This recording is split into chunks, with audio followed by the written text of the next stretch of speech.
YouTube family, it's your girl Leah, back again with another video. In today's video, as you can see from the title, is another crochet hair related video. And today's crochet hair related video is just my Lia Lavon top 5 tips for just any beginner, expert, or intermediate level crochet hair wearer out there to make and have a pleasurable crochet hair experience. I get a lot, and I tell you a lot, I mean a lot of questions in a lot of my crochet hair related videos about braid patterns, about knots, about a lot of things that I'm going to discuss today in today's video, that I can have one video where I can just direct you to if you have any questions about my crochet and how I'm able to slay a lot of my crochet hairstyles. And this video is not to say I'm a crochet hair expert. Let me be clear, I'm nobody's crochet hair expert. I'm a crochet hair lover, I'm a crochet hair wearer, and I've tried over 20 styles at this point. I just like to bring you guys what I figured out works best for me. Some of these may not work best for you, and if you have any additional tips to share, please leave it below in the comments. But without further ado, let's just get started. Tip number 1. Everybody, this might not be just a tip, this is only a Lia Lavon thing. I get a lot of questions about what braid pattern do you have in every single video that I do, and every time the comment is exactly the same. Unless I say otherwise, my braid pattern is a straight back braid pattern, and I'll insert right here what my braid pattern, what I'm talking about when I say straight back. I mean the braids are literally cornrow back. I am nobody's crochet hair expert. I'm nobody's expert braider. I keep it simple with everything I do. You guys know I love a simple, low maintenance hairstyle. That means I also love a simple and low maintenance braid pattern. I'm not somebody who loves, you know, the braids go back and then they do a circle and then there's a zigzag and then there's a no. When I say straight back and I'm about simple, that's what I do. My braids go straight back and I sew up the hang time. If you guys want to see more in depth what I'm talking about and sewing up that hang time, I'll link up above my install of this hair. That braid pattern right now, this is the braid pattern I have up under this hair. It's what I always do. I know I'm going to constantly get questions, but when I say straight back and when I do straight backs, this is what I mean. It's simple, it's versatile. That means I can part on any side that I want to, even though I pretty much part on the same left side every single video. It gives me versatility if I want to, and like I say, it's simple for me. So braid pattern, I'd say, unless you're going to a professional, if you're doing it yourself, keep it simple, because you can slay and keep it simple at the same time. That's what I do. Number 2, products. I get a lot of questions about what products do I use, what products do I use. You guys know, I say it in all my videos, I use my edge control and I use my Lia Body mousse. But I'm not sponsored by Lia Body. Nobody pays me from Lia Body. My first ever crochet style was walking the aisles of Food Line, and I was like, I need something for my hair. Let me get that mousse. And I have stuck with this for the last 2 years. I've never used any other mousse but this mousse. I love this product because it's never failed me. I think you can go wrong with pretty much no mousse. Only thing I use mousse for is really detangling. You need something when you're detangling the hair, and this mousse just works for me. I like the smell of it. I like the feel of it. I just overall like this product. But a lot of people say, well, what do you think of Cream of Nature? What do you think of this mousse? I don't use those. I'm not going to venture out and use a different product because I love this product. So the thing I'll say, if you find a product that you love,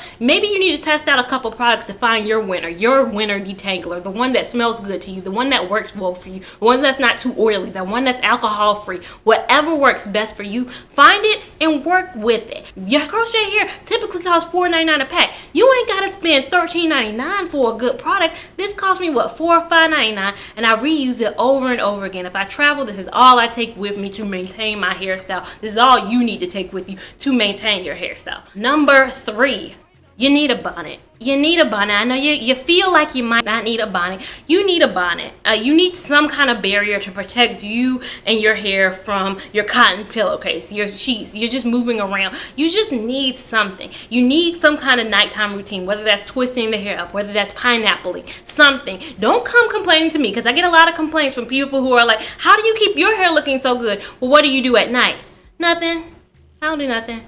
Well, there you go. There you have it right there. I put in a little bit of effort at night and my hair can still look good for the maximum amount of time. And that's because I've always been a bonnet person. That's why all my styles, whether it's crochet, whether it was sewing, whatever hairstyle that I've ever had, it's always been a bonnet for me. I'd say nighttime routine, nighttime maintenance, whatever is important in your crochet hairstyle. Your hair can go from 0 to 100 overnight, and you really need a barrier to protect that. My next tip, length with crochet hair. I know, who am I to talk about length in crochet hair? I'm the queen of wearing my hair super long. But I would say to have the maximum impact on your hair, keep it less than 16 inches. I say 14 inches this hair right now, and you guys are going to ask me tons of questions about this hair. This is Trendy Tresses Goddess Curls. Going forward from this video on, I will list every single time that I have a crochet hair on in a video what hair it is in the description box, so you can check down there. So if you're watching a video from today onward, it's always going to be there for you. I know I get tons of comments sometimes in my videos where I'm talking about fashion.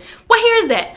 Down below, check the description box, it's there for you. This hair right now, 14 inches off the gate. I've cut a little bit of it, but not too much of it. 14 inches, and I say shorter, it's probably a good spot. Now, I was a queen of longer hair before, but longer hair comes longer maintenance, I guess. Harder maintenance. Comes more maintenance with the hair. So you're gonna have more maintenance with the hair the longer the hair gets. I see people who go to stylists and get their hair done, their crochet hair is always kind of short, and I'm like, dang, am I doing something wrong? And I talked to a stylist one day, and she was just like, no, just the longer and the more kind of short and styled that you keep the hair, the longer you can get out of it. And I was like, see, that's why I be needing an expert professional, because your girl ain't no expert. But I love hearing what other people say. The shorter that you can keep a hair, which makes sense. It's crochet hair. If the longer it is, the more it's rubbing against stuff. The shorter that you keep it, the longer of a wear you can get out of it. And that's just kind of how it is. But is that going to stop me from keeping my hair at 14, 16 inches? No, because your girl likes length. I like length. You guys on my channel have always commented, you like your girl with length. So I like length. Don't feel like you have to have a longer style.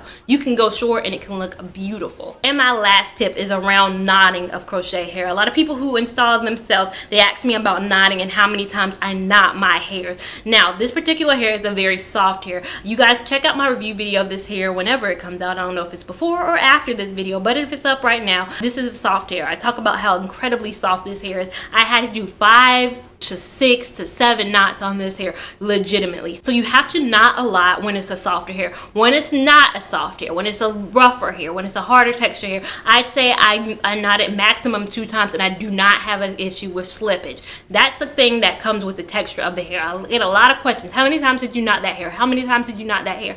Free tress, deep twist, you're gonna have to knot that hair a lot. That straight hair that I tried, what was it? Outre Dominican straight. That hair is going to require a lot of knotting because that hair is straighter, that hair is softer, and it's just going to require a lot more knotting. So not all hair is created equally in how many knots. I get asked how many times you generally knot a hair. It definitely depends on the hair. And another thing about knots, you guys ask me a lot of times, did you invisible knot? Did you invisible knot? 9 times out of 10, I did not. I don't invisible knot, not because it's not beautiful. I think invisible knotting is your hair isn't beautiful. And what I mean by invisible knotting, there's a technique that you can do when you do your braids to invisible knot it so it doesn't look as, I don't know, bulky around kind of where the braid is. It doesn't look bulky, it kind of looks seamless and all that, and I get the benefits of that. But your girl is a queen of habit, and she's a queen of simple, and I like simple and I like easy. So I show you guys a lot of times when I do install a hair, I'm not invisible knotting, but I also don't feel like my hair doesn't have realistic tendencies to it. My hair looks very realistic, and I didn't invisible knot. You do not have to invisible knot a curlier texture hair. In my opinion, you don't. Maybe if you do like an outre Dominican straight hair, you're gonna have to invisible knot. But if you do a curly texture hair, you don't have to invisible knot the hair, and the hair can still look good. In my opinion, my hair always slays, and 9 times out of 10, like I said, I ain't invisible knot nothing, honey. So there you have it. Those are my top 5 Lia Lavon tips for what I believe makes my crochet hair journey and my crochet hair styles a success. If you have any questions about anything else, if something isn't working right in your crochet style and you're just wondering what's going wrong, ask me down below. I might can make another Q&A type video. Let me know down below what you want to see, because I make my videos not for myself, but for you guys and to help you guys out. If you like this video, make sure you're subscribed to stay locked in for everything I do. Hit that notification bell so you can be informed whenever I release a new video. Make sure you're following me on Instagram at Lia Lavon 89. Make sure you're following me on Snapchat at Mr. Lia 89. I will see you in my next video. Thank you so much for watching. Bye. Give you all that more. Bad man, I feel your flow. Wine, I'm slow. This will not be private show. Your friends, they tell you, say I be nobody.